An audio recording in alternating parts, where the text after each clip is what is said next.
જૂનાગઢમાં ભોગ બનનાર સંજય સોલંકીના પિતા રાજુ સોલંકીની ગુસ્સીટોક હેઠળ અટકાયત કરવામાં આવી છે. ત્યારબાદ ગણેશ ગોંડલ કેસ ધરપકડ બાદ રાજુ સોલંકી પોલીસ અને જયરાજસિંહ અંગે શું બોલ્યા, સાંભળો આ દ્રશ્યો.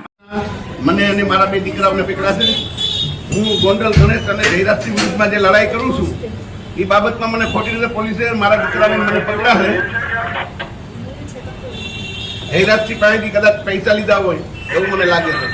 આ ટોળકી દ્વારા આરોપી નંબર 1 ની લીડરશીપ નીચે સતત છે ગુના આચરવામાં આવેલા અને ત્યારબાદ હજી પણ તેમની પ્રવૃત્તિ શરૂ રાખવામાં આવેલી, જેમાં ખાસ કરીને ખૂનની કોશિશ, પોલીસ પર હુમલો, પોલીસની ફરજમાં રૂકાવટ, ચોરી, લૂંટ, અપહરણ, ઈજા, ધાક ધમકી, પ્રોહિબિશન, આર્મ્સ એક્ટ, આ પ્રકારના અલગ અલગ ગુનાઓ આચરવામાં આવેલા અને આ સંગઠિત ટોળકીએ પોતાની આ ગુનો કરવાની જે પ્રવૃત્તિ છે એ સતત શરૂ રાખેલી.